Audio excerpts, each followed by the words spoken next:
નમસ્કાર ગુજરાત, તમે જોઈ રહ્યા છો આજના ફટાફટ અને તાજા સમાચાર જાણીએ એ પહેલાં ચેનલને સબસ્ક્રાઇબ કરી લેજો। તો આગળ વાત કરવામાં આવે તો પીએમ મોદી ફરી ગુજરાત આવવાના છે, જેમાં 1 મહિના રોજ ગુજરાતનો સ્થાપના દિવસ છે ત્યારે પીએમ મોદી દાહોદ અને પંચમહાલના ભાજપ ઉમેદવાર માટે પ્રચાર કરશે। એમાં લીમખેડાના તેઓ ચૂંટણી સભાને સંબોધશે, જ્યારે મોદી પંચમહાલ લોકસભાના ઉમેદવાર રાજપાલસિંહ જાદવ અને દાહોદ લોકસભાના ઉમેદવાર જસવંતસિંહ ભાભોર માટે ચૂંટણી પ્રચાર કરશે। અને આ કાર્યક્રમને લઈને જિલ્લા ભાજપ અને તંત્ર અત્યારે તૈયારીમાં લાગી ગયું છે। તો અત્યારે પરસોત્તમ રૂપાલા અને ક્ષત્રિય સમાજનો વિવાદ હાઈકોર્ટે પહોંચ્યો, જેમાં રૂપાલા વિવાદ મુદ્દે ક્ષત્રિય સમાજને ભાજપે આપેલું અલ્ટિમેટમ પૂરું થતાં આંદોલનની નવી નીતિ ઘડી છે। અને એમાં અમદાવાદમાં ક્ષત્રિય સમાજની બેઠક મળી હતી, જેમાં ક્ષત્રિય આગેવાનો ગુજરાત હાઈકોર્ટમાં PIL કરી હતી। એમાં કાળા વાવટા સાથે વિરોધ કરવા ઉપર પોલીસ અટકાયત કરવા અંગે વિરોધ વ્યક્ત કરાયો હતો। જોકે ક્ષત્રિય સમાજે કાળા વાવટા ફરકાવીને વિરોધ કરવા માટે રાહ જોવી પડશે, કારણ કે હાઈકોર્ટમાં અંગેની અરજી અત્યારે પેન્ડિંગ રાખવામાં આવી છે। તો સોના અને ચાંદીના ભાવમાં આજે જબરજસ્ત ઘટાડો જોવા મળ્યો, જેમાં ઇન્ડિયન બુલિયન્સ એન્ડ જ્વેલર્સ એસોસિએશનના જણાવ્યા મુજબ 24 કેરેટ સોનું 1134 રૂપિયા સસ્તું તથા પ્રતિ 10 ગ્રામનો ભાવ છે તે 71,771 રૂપિયા થયો હતો, જ્યારે 22 કેરેટ સોનું છે તે 65,715 રૂપિયા અને 18 કેરેટ સોનું 53,806 રૂપિયા પ્રતિ 10 ગ્રામ ઉપર આવી ગયું છે। જ્યારે ચાંદીની વાત કરવામાં આવે તો ચાંદી છે તે 1,670 રૂપિયા સસ્તી થઈને 79,877 રૂપિયા પ્રતિ કિલો ઉપર પહોંચી ગઈ છે। તો રાજકોટ ભાજપના ઉમેદવાર પરસોત્તમ રૂપાલાએ મોરબીના રવાપરમાં જનસભાને સંબોધન કરતી વખતે ક્ષત્રિય સમાજને અત્યારે અપીલ કરી હતી। મંચ ઉપર બેસી અને પોતાનું સમર્થન ભારતીય જનતા પાર્ટીની સાથે જ્યારે જાહેર કર્યું છે, ત્યારે હું ક્ષત્રિય સમાજને વિનમ્ર અપીલ કરવાના મતનો છું કે દેશની અંદર આ પ્રકારનું શાસન જ્યારે નરેન્દ્રભાઈના રાજમાં ચાલતું હોય ત્યારે નાની મોટી વાતને દરગુજર કરીને મેં અગાઉ પણ સમાજની વચ્ચે જઈને જે વિષયો મૂકેલા છે આપ બધા જાણો છો।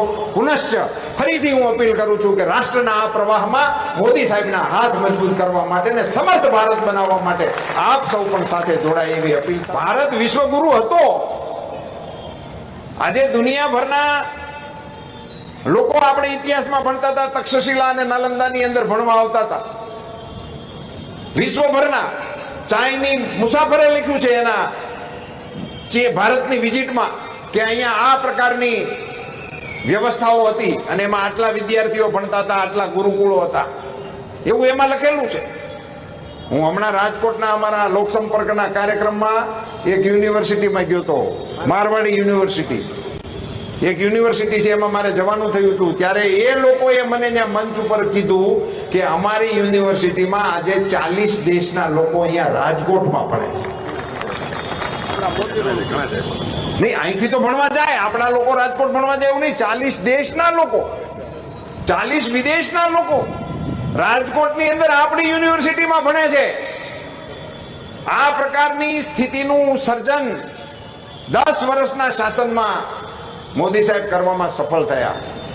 મિત્રો, આ તો ઉદ્યોગ વિસ્તાર છે।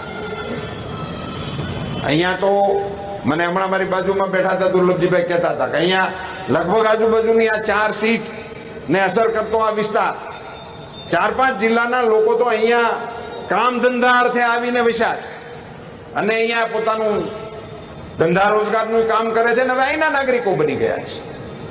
આ બધા જે પ્રવાહો હાલ્યા, મોહનભાઈએ જ એક વખત એક જગ્યાએ કીધું હતું કોઈ સભામાં કે અમને જે ગેસ મળતો હતો એને બદલે અમને સીધી પાઇપલાઇન દ્વારા જે ગેસ આપ્યો એ મુખ્ય અમારા ઉદ્યોગોને વિકાસ કરવા માટેનો પાયો ત્યાંથી નખાણો, એમાં સ્પીડ પકડાય। ક્ષમતા હતી પણ એને ટેકો મળવાની આવશ્યકતા હતી।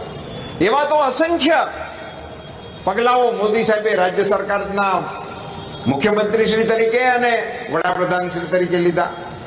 હવે તો ઇન્ટરનેશનલ એરપોર્ટ આવ્યું, એ રાજકોટના હીરાસરમાં છે એમ કહેવાય છે, પણ સાચી વાત છે મોરબી જિલ્લામાં છે હીરાસર, મોરબી જિલ્લામાં હવે ઇન્ટરનેશનલ એરપોર્ટ છે એમ કહેવાય છે। ટ્રેનોની અંદર ડબલ લાઇન થઈ ગઈ છે, સિંગલ ટ્રેકને કારણે આપણી ઘણી બધી મુશ્કેલીઓ હતી।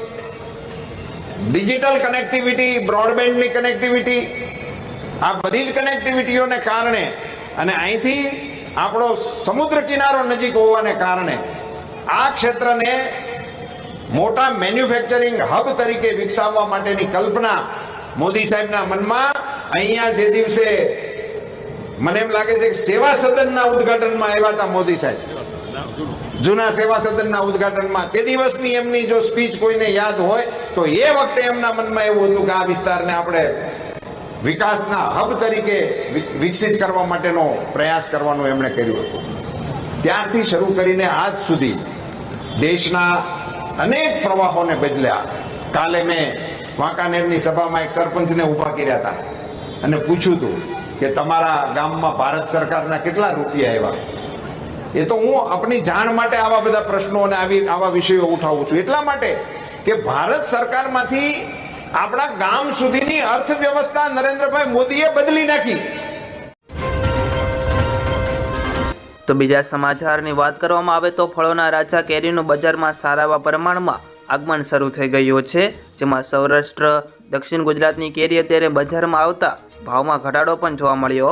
વાત કરવામાં આવે તો બદામ, સુંદરી અને પાયરી જાતની કેરી અત્યારે 200 રૂપિયા પ્રતિ કિલોએ વેચાઈ રહી છે, જ્યારે આકુશ કેરી છે તે 350 થી 400 રૂપિયા પ્રતિ ડઝન વેચાઈ રહી છે.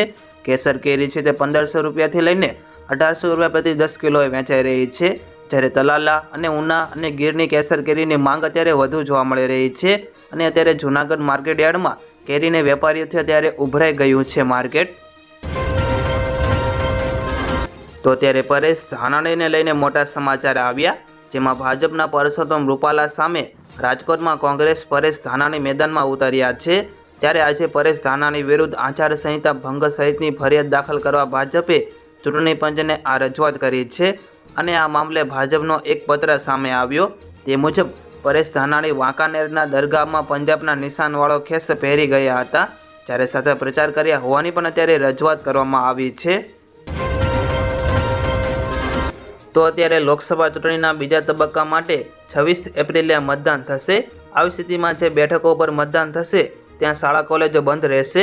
વાત કરીએ તો આસામમાંથી 5, બિહારમાંથી 5, છત્તીસગઢમાંથી 3, જમ્મુ કાશ્મીરમાંથી 1, કર્ણાટકમાંથી 14, કેરળમાંથી 20, મધ્યપ્રદેશમાંથી 7, મહારાષ્ટ્રમાંથી 8, મણિપુરમાંથી 1, રાજસ્થાનમાંથી 13, ત્રિપુરામાંથી 1, ઉત્તરમાંથી 1 પ્રદેશમાં 1, પશ્ચિમ બંગાળમાંથી 8 અને 3 બેઠકો પર મતદાન થશે બીજા તબક્કામાં.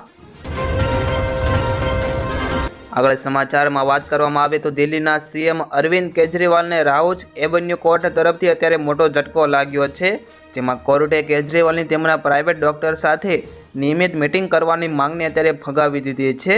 અને કેજરીવાલે કોર્ટમાં અરજી કરી હતી કે તેઓ ડાયાબિટીસથી પીડિત છે, તેઓ અત્યારે તેમના પ્રાઇવેટ ડૉક્ટર પાસેથી સારવાર કરાવી રહ્યા છે.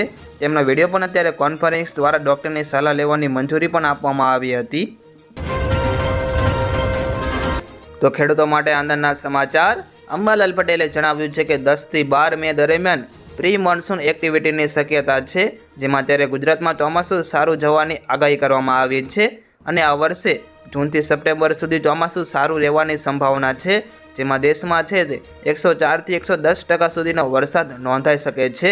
અને દેશમાં સરેરાશ 89 cm વરસાદ પડી શકે છે. અને અત્યારે ચોમાસું છે તે 1 જૂન આસપાસ કેરળમાં પ્રવેશ કરશે. અને ગુજરાતમાં અત્યારે સામાન્ય કરતાં વધુ વરસાદની પણ સંભાવના છે. અને અલ નીનોની અસર ઘટતા ચોમાસું સારું રહેશે એવું અંબાલાલ પટેલે જણાવ્યું હતું. તો દોસ્તો, વાત કરવામાં આવે તો દરેક ઘરમાં સામાન્ય રીતે જોવા મળતા બટાકાના ભાવમાં વધારો થયો અને ગૃહિણીઓની ચિંતા વધી છે, જેમાં જથ્થાબંધ બજારમાં બટાકા ₹30 પ્રતિ કિલોએ અને છૂટક બજારમાં ₹40 પ્રતિ કિલોએ પહોંચી ગયા છે. અને ત્યારે વેપારીઓના મતે આ સિઝનમાં બટાકાની આવક ખૂબ જ ઓછા પ્રમાણમાં થઈ હોવાથી આ ભાવ પર તેની અસર પડી છે. તો બનાસ ડેરીએ દૂધના ફેટમાં પ્રતિ કિલોએ 15 રૂપિયાનો વધારો કર્યો છે. આ પહેલાં તેનો ભાવ પશુપાલકોને 805 રૂપિયા મળતો હતો, જે હવે 820 રૂપિયા પ્રતિ કરવામાં આવ્યો છે. તેથી અત્યારે પશુપાલકો ખુશ થઈ ગયા છે. જણાવી દઈએ કે બનાસ ડેરી છે તે એશિયાની સૌથી મોટી કોઓપરેટિવ ડેરી ગણાય છે, જેની સાથે ઘણા પશુપાલકો પણ સંકળાયેલા છે આપણા ગુજરાતના. તો એક તરફ અંબાલાલ પટેલ છે તે વરસાદની આગાહી આપી રહ્યા છે. આ દરમિયાન હવામાન વિભાગે આજે 4 રાજ્યોમાં હીટવેવનું એલર્ટ જાહેર કર્યું, જેમાં બિહાર, ઝારખંડ, પશ્ચિમ બંગાળ અને ઓડિશાનો સમાવેશ થાય છે.